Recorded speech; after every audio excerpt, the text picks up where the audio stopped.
Badi, nanapog og Canada karon ambot lang anong naabot ko dire pero sige lang murag lingaw mo po ni nalaag pod. Bag-og ko magsugod sa ko mga laag badi naggrocery sa ko direg mga gamit nako na panggamiton sa mga camping, hiking para di na ta magbalik-balik dire sa syudad. Grabe gud kaayo kanindot sila mga groceryhan na ing ani badi kay bisag dili nimo kinahanglan makapalit kay murag kinahanglan man pod nimo. Pero ang nakalahi lang gyud aning Vancouver sa Pilipinas badi grabe gyud kay kamahal sa mga paliton nun diri Pero lain pud kay magtipid ta nga naman tas bakasyon nato lang sa aning atoson kadali. Pag human akong palit sa mga gamit na pangluto ba din ditso na lang pugod diri sa Costco kay syempre manginahanglan mo gitag mga karne ug pagkaon. Unya maignorante ka ba di ba kay grabe gud kayo ka kumpleto sa mga gamit diri Duda ko murag nagyo ni sila babuyan o bakahan diha sa likod kay kumpleto man kayo. Kumbaga murag gidamgo pa lang nako ba di wa na nada diri naka-display sa groceryhan. Unya maayo pa ning cheese ba no kay magdugay liliman kag unom ka tuig na nabuhi. Sobra pa nis mga relasyon diha sa Pilipinas ba. Ang lisod lang gyud diri ba di kay ang English sige ra nabuhi ra man pugo na translator ra kong gamit. Unya dili man pug maulaw sa mga tao gud diri ba di kay mga buutan kay ba managad gyud bisan mag-aituay ra mo. Na gani mga pedestrian para sa LGBT. Pero niuli na kog sayo ba di kay sayo man pud na mo gikan karon kay layo kay ang atong adtuan. Yang nasa una-una ba di kay murag alanganin kay ko kay syempre hadlok biya kaayo nga ikaw ra isa magbiyahe unya dili pagi ka taga diri Pero mao man sa nakalingaw ba di kay mas nindot bigid ang salahin na nasod ka masaag kaysa diha sa inyong balay ra ka dapit masaag. Samot nagmasaag ka sa palengke dapit aw palit na lang gyud pitsil daan kay gripo gyud abuto nimo. I speak Ray Capital. Karon pag ko nag-drive ba di na isa ka oras ko sighila kay nindot kay mga view na akong nakit-an. Unya di po ka makabati na layo imong biyahe ba di kay nindot mo kay ilang dalan good lapad ba. Pero kay nito kar man ang sakit sa kagutom ba ni hapit sa akong restaurant na maagian lang nako sa highway. Kay isa po ni sa mga pinakasikat diri akong padulong ka dito sa Whistler. Unya nalipay pag ba di ba kay Mexican restaurant murag duol-duol ra gyud po ni sa panglasa sa Pinoy gyud. Unya ang paminaw nako diri ba di kay mura kong Sibong Rebellion na nagpahuwas og gibati kay mingaw man kaayo niya ako ra may isa. Unya bisag asa ka mo adto na restaurant diri sa Canada ba di naag yun ang fries nga naay gipang butang na bisag unsa diha putin ang tawag ana. Abi lang nimong nindot kay akong gibati diha ba di pero hasta katugnaw gyud kaayo ana murag ni uk-uk na gyud akong itlog. Pero bawi kaayo ba di kay nindot man kay akong view diri nya napagid ko sa likod sa bukid nga taas kay nagkaon. Pero grabe kaon diri ba di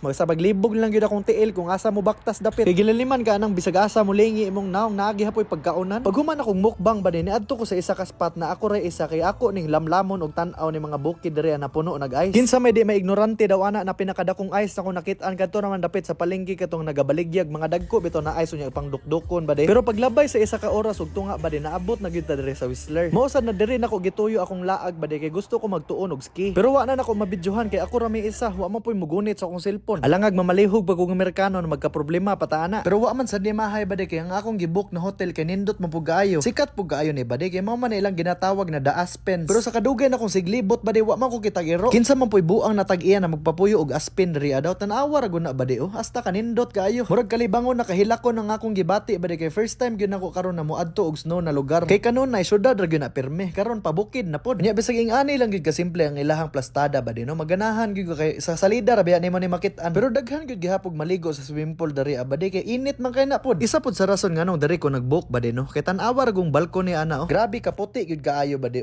Snow kay ba di ba? Snow. Ang gibati nako diri kay mura kog nasa Snow White ba di ba? Pero ako tong ikawalon diwinde. Mao pala pag-abot nako ba di lami na kay ikatulog kay komportable man kay ang lugar. Ang nakalaay lang gyud diri ba di kay dali ra kay mongit-ngit alas 4 pa ni ha. Pero mura nag alas 12 sa tuwa. Baba man gud sa akong hotel ba di kay naay town ba. Daghan kay mga pagkaon, mga baligya, daghan gud kay mga chichiboritche gud ha. Maong pabor gyud kaayo ang akong hotel na gibook ba di kay daghan man kay kog mapilian diri Dari ra ko nakakitag tinuod na Christmas tree ba di na dako kayo nga gisang atra sa ato. Di baka na mabar down diha. Sa katugnaw diri ba di ultimo ang sapa nahimo ng ice. Frozen na gud kay ba. Nya sa pagbaktas-baktas nako ba di nakuratan ko kadali kay gabaligya di sila puki diri Pero pasayloon lang sa nato na ba di kay sirado man diri lang tas Tony's Pizza kay isa po ni sa pinakasikat na mga kananan diri ba di. Nangita gyud don ta kog balbakwa kay tugnaw kayo pero wa gyud tay mabuhat mao gyud ni uso no pagkaon po diri Mao pud ni nakalisod ba di basta magbakasyon ka kay kinahanglan gyud ka makig-angay sa mga pagkaon kung asa ka mo adto ba. Grabe ka busy gyud kaayo nila diri ba di Sa kabisi nila gamugot na nag-serve diha nagbutang ang mga biplop na dagko. Ang nakaayos po diri ba di kay way pakialamay ang mga tao ba. Mao nang bisag ako ray isa ba di dili gyud kay kumataha. Kay wala man puy tao na dili managad diri gud pod. Kana murag amigo gyud kay nimo tanan tao diri ba. Tan-awa ra gong porma ng pizza ba di Wa na gitipid bro hasta pug kamahal. Tagakaon ako diri adi gyud mo baba og 2,000 akong ginabayran. Di man po nimo mabasol ba di kay kani mga lugar na akong gipangadtuan mao po ni sila ang mga pinakamahal na syudad. Maong wa gyud ko nagpataka og gasto ba di kay og magpataka tag gasto basin mo OFW ra tag kalit. Sa tibuok kinabuhi nako ba di karon ra gyud ko nakabati na lami kay iginhawa. Kay galiliman ka nang taga ginhawa nimo na imo gawas na aso. Matingala gud ang uban tao sa kuha makaingon sila ba nga unsa man ning tawhanan ni na sige ra magbuga. Alang nga nawa man sila kabalo na kumuginhawa kas Pilipinas baho sa baba ra may naa. Pero wa na bade oy, mura ra gihulog sa basurahan ang mga pagkaon kay nahurot ritso. Naputoy trending sa TikTok na ice creaman bade ba mo nang gitilawan na lang pud nako. Unya ang nakanindot aning pag-adto nako bade kay weekday ba wala kay tao. Mo nang nagalikay sa pugo sa mga restaurant bade kay mo adto man ka sa restaurant gud kung mag-order ka kay daghan kay mga storya. May nang diri kay dali ra kay ilitok og English ba. Ice cream ra imong iingon makasabot naman na sila. Mo nang makaingon sa gubade na lamang gyud kay na mga bata na sigtan og gukumelon kay sweeto naman kayo. Isa sa akong mga pangandoy sa kinabuhi bade kay kanang magpasko bitaw na naa sa pang-Amerikano na balay. Ganahan mo gyud kay ko kay I'm just a chill guy ra kay tanawon ba. Kanang naa ka sa bugnaw na lugar unya nindot na balay niya maghimo ra ka gachoko ba. Pwede ra gumingani sa balay bade pero murag lahi magyud na kung naka sa gawas. Nyon saon ta man na nga Milo ra may daghan sa moa. Mo na ginatawag na escape from reality bade. Murag buang. Pero ang pinaka-importante diha bade, relax kay tong panagat karon. Kalmado ra king tubig bade ba. Pero ayos kay karong panahon na bade kay daghan kay taglaag mong aysag kabalaka diha kay wa pa ni nahuman. Ako ala sa ning suliton kay panagsara kay ni sa isa ka tuig mahitabo. Mo na relax lang sa diha bade kay mag-relax ra pud ko diri ah.